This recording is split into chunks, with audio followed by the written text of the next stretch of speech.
Guwapo. Isa lang ang asawa, wala nang iba. Si Vic Rodriguez. Huwag ninyong kalimutan. Magaling, matalino, guwapo, kumbaga. Ampun. Hindi babaero ha? Baba. Baba. Vic Rodriguez. Walang talo.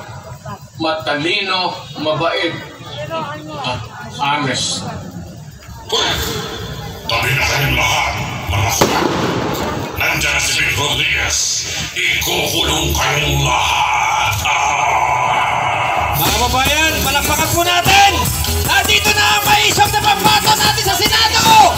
Attorney Vic Rodriguez!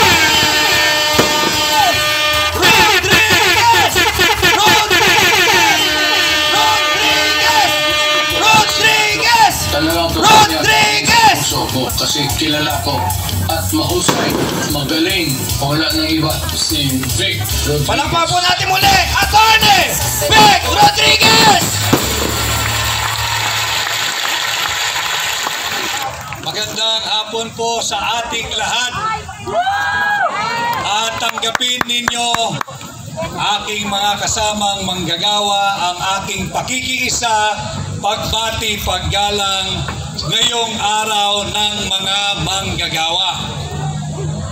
Ang aking mga kaibigan sa AGLO at sa Labor Power Movement, sa Maisog, kayo po ang dahilan kung bakit ako ngayon ay naririto sa inyong harapan kahit May 1 o araw ng manggagawa.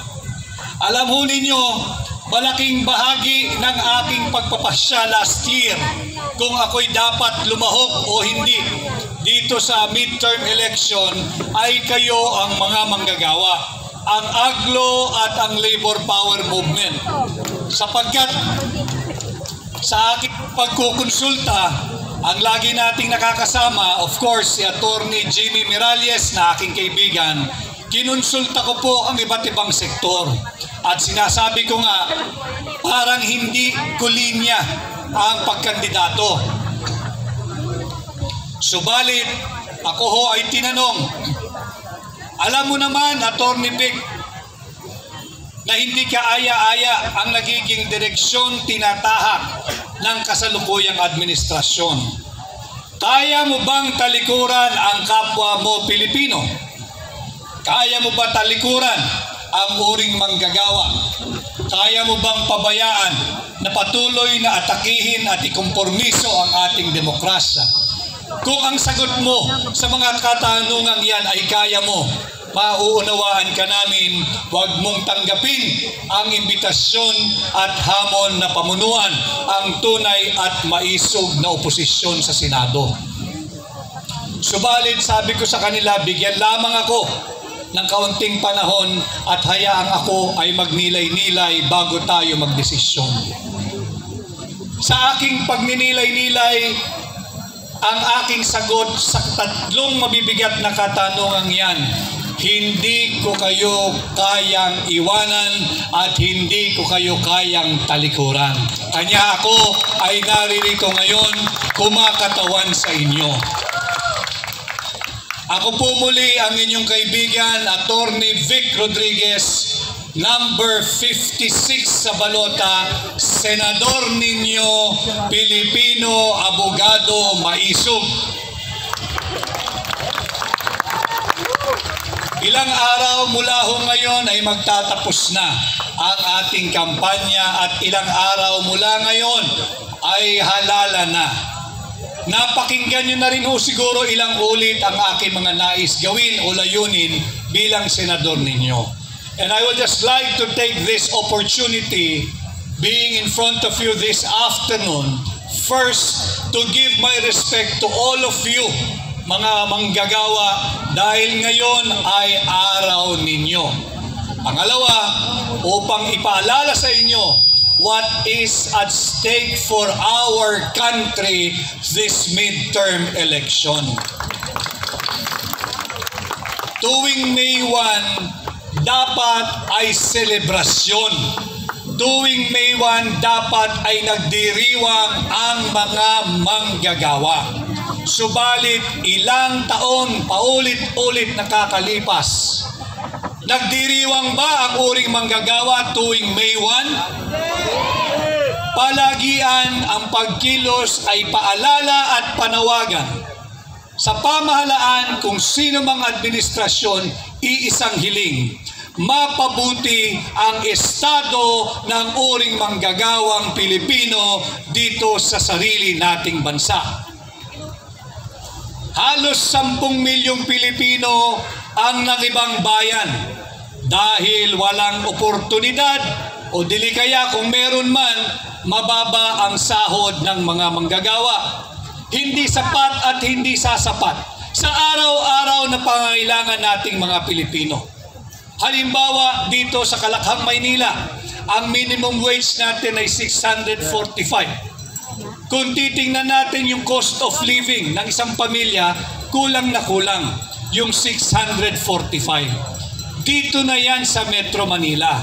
Imaginin natin kung ano ang buhay ng ating mga kapwa Pilipino at kapatid na manggagawa sa labas ng Metro Manila. Bagamat ilang ulit ko ring nasabi na bilang senador ninyo, aking isusulong na magkaroon sana at dumating sana yung panahon na yan na magkaroon na ng pagkakapantay-pantay pagdating sa rate ng sahod ang mga nasa Metro Manila at nasa probinsya. Ito'y hindi magiging madali sapagkat gusto nating ipantay ang sahod ng mga manggagawa sa probinsya at Metro Manila. Subalit, titingnan din natin ang kakayahan na matugunan yan ng ating mga partner sa labor force. Ito namang mga mamumuhunan. Habang humihingi tayo ng karampatang benepisyo, dagdag sahod, hindi naman natin ninanais na wasakin, sirain at maging lugi ang ating mga partner, yung mga mamumuhunan, sapagkat mawawalan din tayo ng trabaho. Ang dapat natin pagtuunan, patuloy tayong manawagan sa gobyerno, sa administrasyon ni Bongbong Marcos. Tama na ang akap. Tama na ang AIX. Hindi tugon yung 20 pesos kada kilo ng bigas na available lamang sa Cebu. Inaamag daw.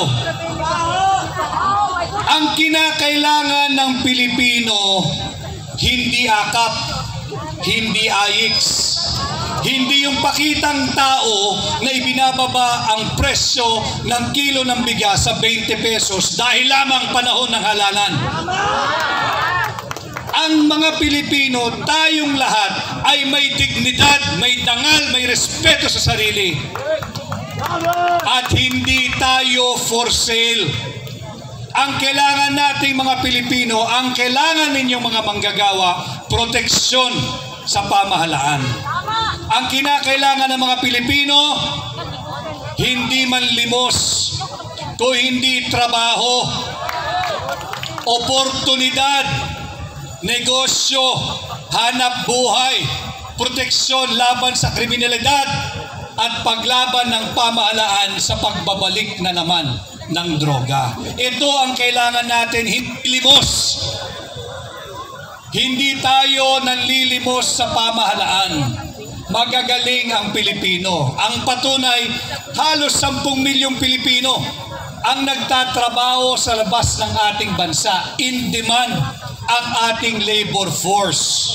Halos 1 milyong Pilipino taon-taon ay nangingibang bayan at nakakapaghanap ng trabaho.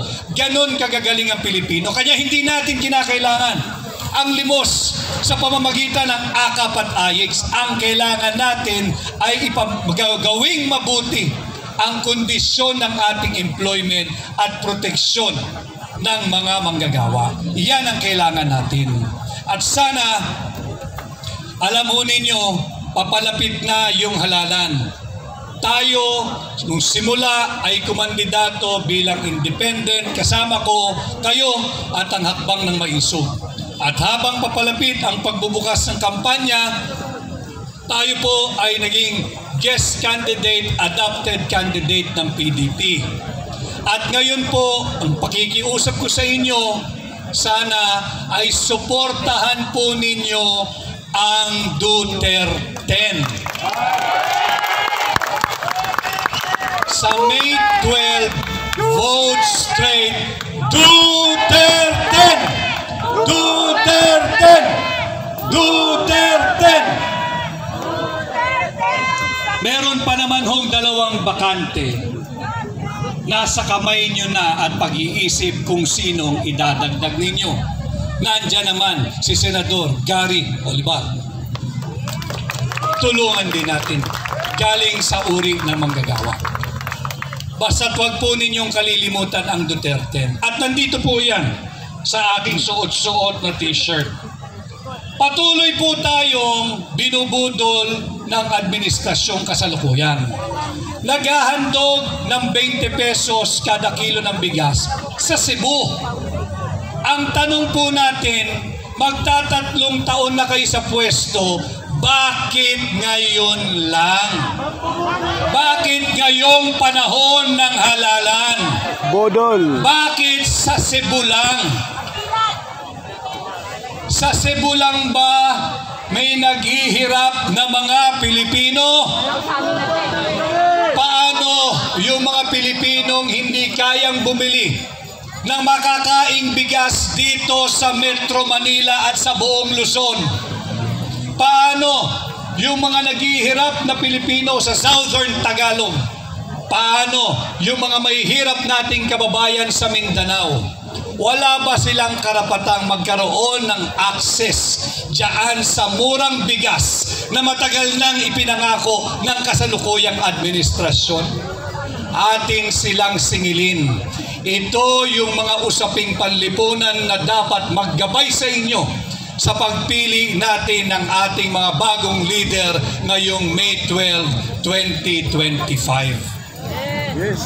At huwag din ninyong kalilimutan, patuloy nating ipaglaban ang ating kasarinlan, ang ating soberanya. Huwag ninyong kalilimutan, noong March 11, ang kapwa natin Pilipino ipinagkanulo ng sarili niyang gobyerno na ang pangalan ay Rodrigo Roa Duterte at ginawang mistulang alay sa mga naglalaway na banyaga dyan sa ICC. Sariwain natin yan nang sa ganun, pagdating ho ng May 11, day before the election, sariwain ninyo yung kaganapan ng March 11. Sa May 11, hindi po malayo mula ngayon, ay magdadalawang buwan na. Mula nung pinagkait nila sa kapwa natin Pilipino, minsan naging mabuting Pangulo si Pangulong Rodrigo Roa Duterte kung paano linapastangan ang kanyang karapatan bilang Pilipino.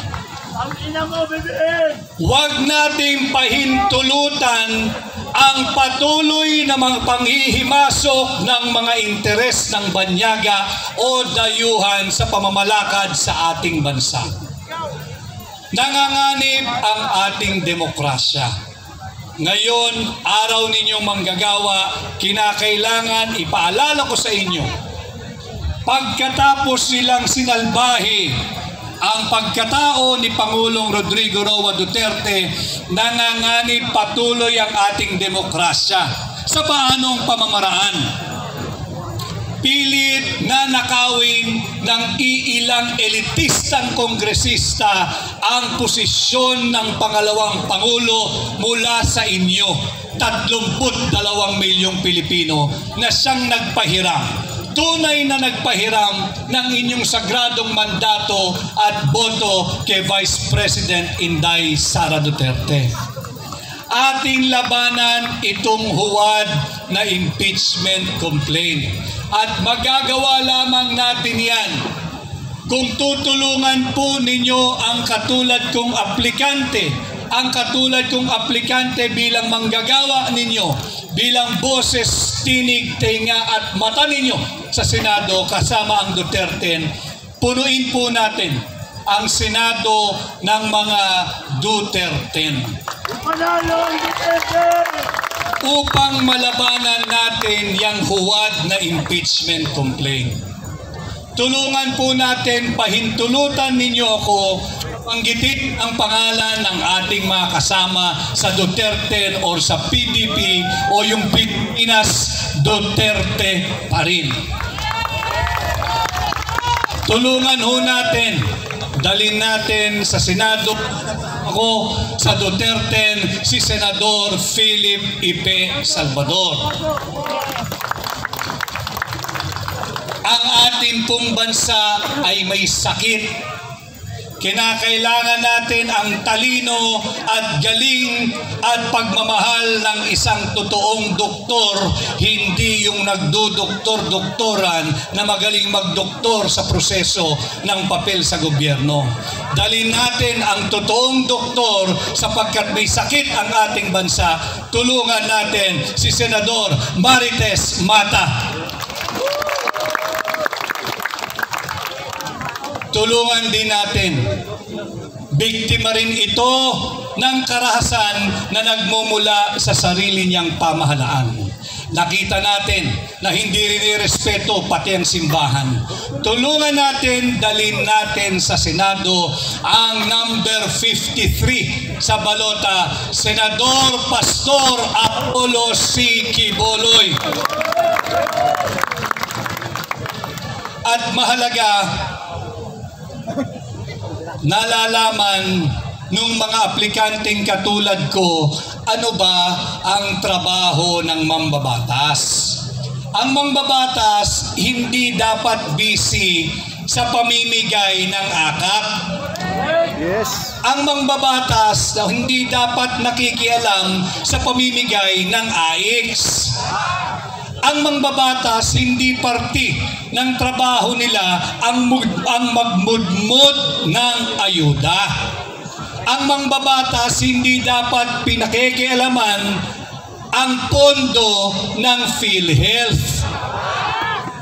Ang trabaho ng mambabatas ay gumawa ng batas, magbalangkas ng batas, mag-amyenda ng batas. Kanya kinakailangan po dalhin natin ang aking mga kapwa-abogado sa Senado na si Attorney Senador Raul Lambino. Tulungan din natin isa ring abogado, Attorney Senador J.V. Hinlo.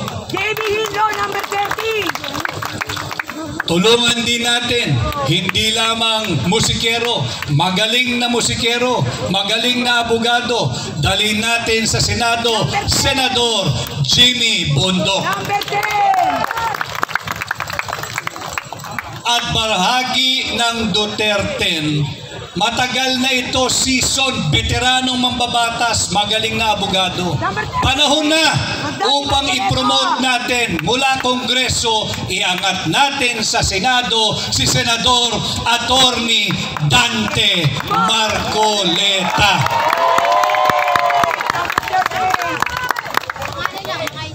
Dalhin din natin muli, matapang, maisog, lumaban sa sindikato ng droga.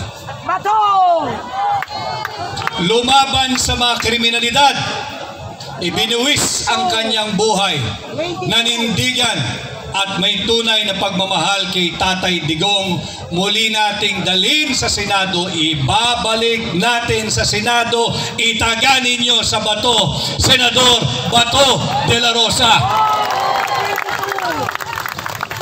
At siyempre, sinong hindi makakakilala sa tao ang tanging bisyo ay magserbisyo. Ang number 1 sa mga survey ngayon bilang senador, huwag nating hayaang madaya. Balik natin sa Senado si Senador Bongo. Ito po yung Duterte. At habang binabanggit ko ang kanilang mga pangalan, sana ay huwag rin ninyong kalilimutan, napakadaling tanda ng numero 56 Paulit kung sinasabi 5-6, hindi siya utang. 5-6, hindi siya pautang. 5-6, hindi siya pabigat. 5-6, tratuhin natin na kolektibo nating puhunan upang maprotektahan ang uring manggagawa patungo sa mabuting lipunan. Number 56, ang inyo pong lingkod, Attorney Vic Rodriguez. Rodriguez! Rodriguez! Rodriguez! Rodriguez! Ilang araw na lang naman ho, minus today, 9 days na lamang, napakalaki po ng Pilipinas. Hindi ko pa napupuntahan ang napakaraming lugar, subalit hihingi na rin ako ng tulong ninyo. Matagal na po akong nagpapasuri, nagpapakilala, nagpapatimbang, nagpapasukat sa napakaraming Pilipino. Isa lamang ang aking hiling. Kung sakasakali po na kung sa tingin ninyo na si Attorney Vic Rodriguez na nakatayo sa inyong harapan ngayon ay karapat-dapat at nararapat mapahiram ng inyong sagradong tiwala at mandato, sana ho ay tulungan ninyo akong mangampanya for this last 9 days remaining ng kampanya sa inyong pamilya. Dahil ngayon ay araw na manggagawa, ikampanya po ninyo ako, pakiusap sa inyong mga kasamahan sa trabaho, kasamahan sa negosyo, kapitbahay, kaprobinsya, kamag-anak, pati na kaaway ninyo, ikampanya nyo na rin po si Attorney Vic Rodriguez at sa lahat ng Pilipinong kilala ninyo sa loob at sa labas man ng ating bansa. Napakarami pong isyu, subalit yung isyong yan manganganak at madadagdagan pa kung hindi tayo magbuklod-buklod at magkaisa ngayong May 12, 2025. Tuwing panahon or araw ng sahod, huwag din ninyong kalilimutan sa inyong pagboto. Hindi pa natin nahahawakan yung pinaghirapan natin ng labang araw. Hindi pa natin nahahawakan yung ating sasahurin. Bawas na yung ating mandatory contribution sa PhilHealth. Meron po tayong pera dyan sa PhilHealth. Ngayong taon, nasaan ang ating mandatory contribution na talaga namang binabawas sa ating sahod bago pa man natin makuha yung ating pinaghirapan tuwing kinsenas at katapusan. Huwag ninyong kalilimutan, zero funding, zero budget ang binigay ng administrasyon ni Bongbong Marcos ngayong taong 2025. Huwag rin ninyong kalilimutan, kinuha yung 60 billion pesos pondo ng PhilHealth last year. Huwag natin itong papalagpasin, atin silang singilin. At ito'y magagawa natin pagdating ng May 12, iparamdam natin ang galit at hagupit ng sambayanang Pilipino gamit ang ating mga boto, gamit ang ating balota. Yan po sana ang maging gabay natin ngayong May 12, 2025. Muli ho, kinakailangan natin ng sapat na bilang. Kinakailangan natin ng sapat na numero sa Senado upang mapagtanggol natin ang nanganganib nating demokrasya. Sa pakikialam ng banyagang interes o banyagang impluwensya. Kinakailangan ho natin ng sapat na bilang, sapat na numero sa Senado upang maitama natin ang maling direksyong tinatahak ng kasalukuyang administrasyon.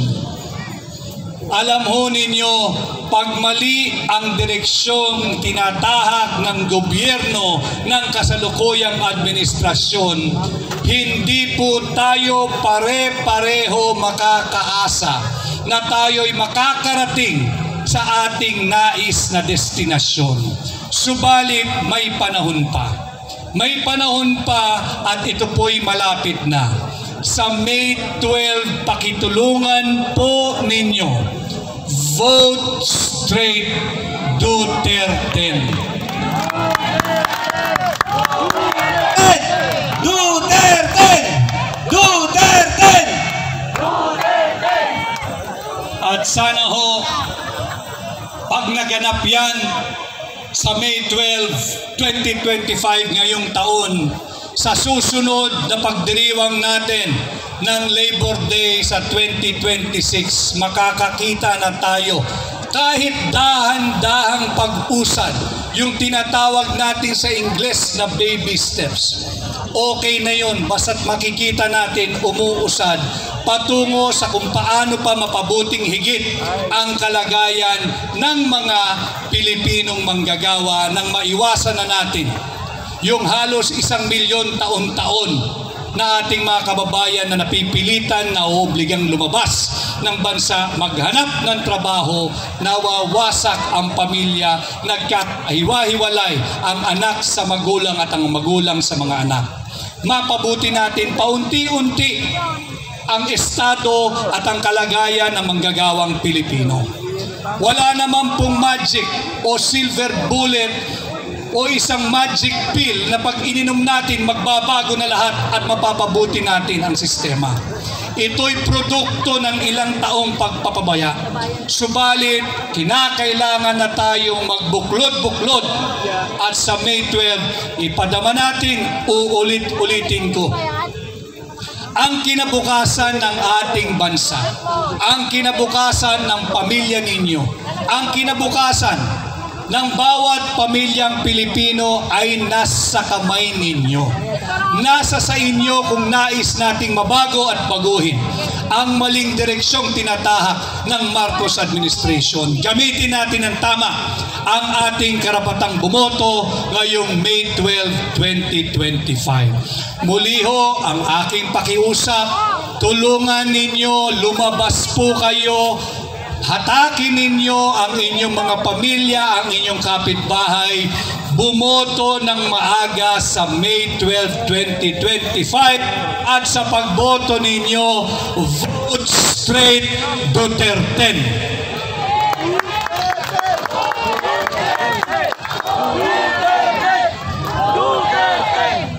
At muli ho, ngayong hapon, tanggapin ninyo ang aking paggalang, pagrespeto at pagbibigay kilala sa sakripisyo ninyo. Meron na namang usapin sapagkat grabe maglustay ng pondo ang Marcos administration. Binubusog sa AKAP at AIX. Basta't meron pong magbibigay ng AKAP at AIX, ako na ho ang nagpapayo sa inyo. Ako na ho ang nakikiusap sa inyo. Pag may nagbigay ng AKAP, may nagbigay ng AIX, may nagbigay ng ayuda, pakiusap ko, tanggapin ninyo. Dahil yan ay pera ninyo. Pera ng taong bayan yan. Hindi yan pera ng Malacanang. Hindi yan pera ng mga tiwaling politiko. At sa pagtanggap at pagkuha natin ng mga AKAP at AIX, ayuda o naman suhol, wag ho kayong tatanggap.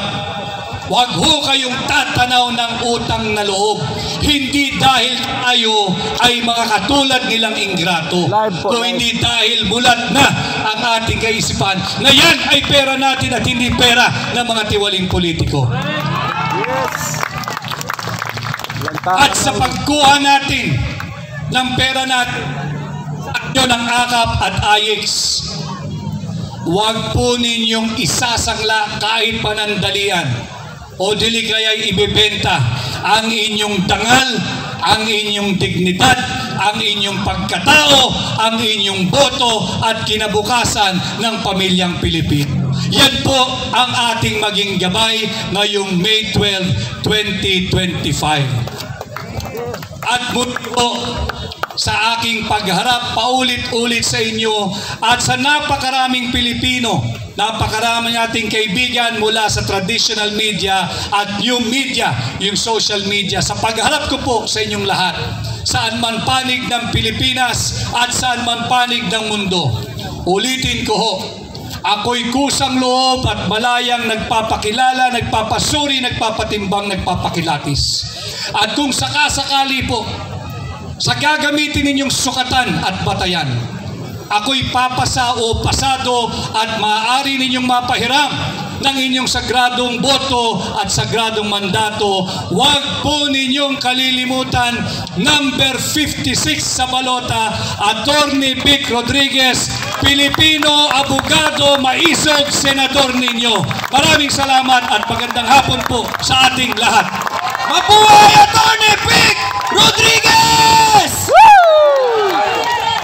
Rodriguez! Rodriguez! Anos. Tabi na kayong lahat, mga kwak. Nandyan si Vic Rodriguez. Ikukulong kayong lahat. Rodriguez! Mga kasama, napakaganda po ng t-shirt na nasa ating harapan. Meron po tayo t-shirt dito. Pamamahagi po natin. Meron man isang tao na gusto ko sa Senado. Bago po tayo magpatuloy at magsasalita ang ating mga manauhin. At mahusay, magaling, wala nang iba, si Vic Rodriguez. Bigyan po natin meron po tayong mag-introduction muna tayo. Ay, yung speaker po, doon lang po, doon na lang po, doon, nandun po, inamimigay. Ay, doon kayo mamigay, oh. Doon na lang. Sandali, may tanong ako sa mga humingi ng t-shirt. Sino ba iboboto nyo? Sabay-sabay! 2,